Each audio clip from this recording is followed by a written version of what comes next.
We'll say welcome to today's Mishna Yomi. Today we find ourselves in Maseches Peah, Perek Zayin, chapter 7. Mishnah is 6 through 7.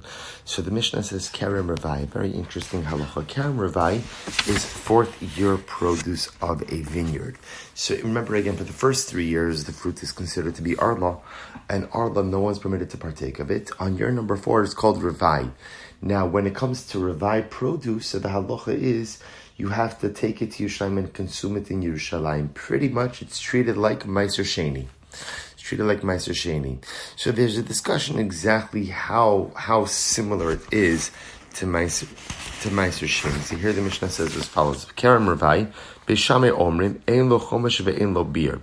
So remember, by typical Meiser Sheni, the halacha is that ideally you're supposed to bring it up to Yerushalayim.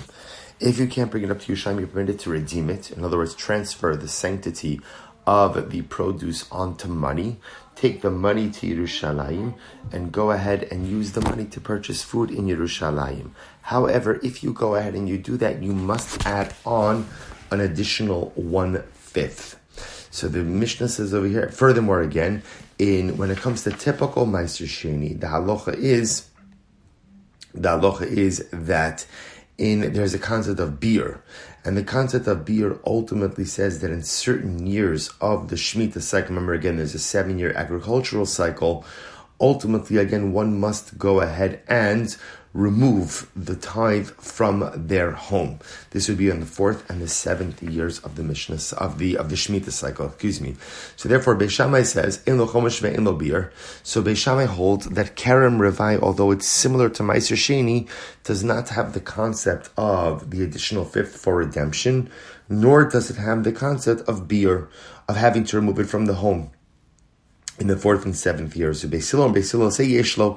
Beis Hillel essentially says Kerem Revai is just like Meiser Sheni, and therefore has the same halachos as Meiser Sheni. Beis Shammai Omrim Yeshlo Paras v'Yeshlo Olalos. So Beis Shammai says that when it comes to Kerem Revai, fourth year produce of a vineyard, it has the halachos of paret and olalos, like we've discussed. Reference to leaving grapes on the vine clusters, on small clusters on the vine, as well as grapes that fall onto the ground. So again, Beis Shammai holds that even Kerem Revai is subject to this halacha. V'aniyin podin liatzmon, and the aniyim ultimately, again, who go ahead and take the paret and take the olalos, have to go ahead and redeem that produce by itself. Since it is Kerem Revai, they have to redeem it. Or Beis Hillel say kulo legat. No. When it comes to Kerem Revai, the halacha is all of it, even the paret and the olalos, ultimately goes ahead and is the possession of the owner. Halacha l'mais, when it says kulo legat, means you can take it all to the wine press and make wine out of it. In other words, that there's no paret and olalos by 4th year produce. Incredible. So the Mishnah goes on, Mishnah Zayin, kerem shekulo olelos. It's an interesting case. What happens if you have a vineyard that is totally olalos? In other words, that the entire vineyard is filled with underdeveloped clusters. Rabbi Eliezer Omer LaBalabayis. Rabbi Eliezer says, okay, if it's all underdeveloped clusters, that's the norm, and therefore halacha l'maaseh, it all belongs to the owner.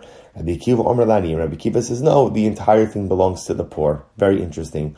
Amar Rabbi Eliezer, ki sivtzar lo se'olal, im ein batzir minayin olalos. So ultimately, again, see, Rabbi Eliezer essentially holds that in order to have the concept of olalos, of having a gift, of having a tithe for the poor, there has to be some significant amount that belongs to the owner.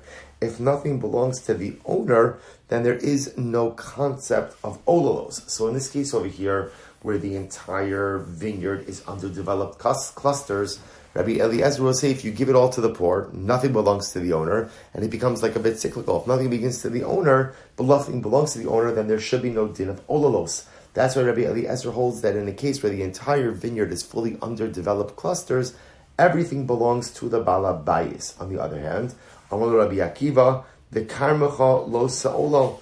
Rabbi Akiva says, Halacha l'maisa. The pasuk says you shouldn't take the olalos of your vineyard. Afilu kula olalos, and this is true even if the entire vineyard is made up of olalos.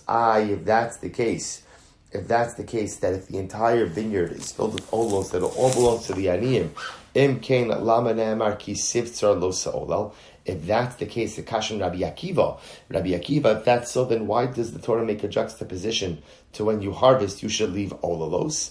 Ein la'aniyim ba'olalos kodem abatzir, to teach us another very important halacha, which is that the poor really only become entitled to olalos at the time of the harvest. Before the time of the harvest, halacha lemaisa, the aniyim, the poor, don't have any entitlement to the underdeveloped clusters. All right, shkayach everyone. We will stop over here for today. Looking forward, Emerat Hashem, to continuing in Mishna Ches, or Mishna Ches will be the last Mishnah in Perek Zayin, and then Emerat Hashem beginning in Perek Ches, chapter 8. Wishing everyone a wonderful day.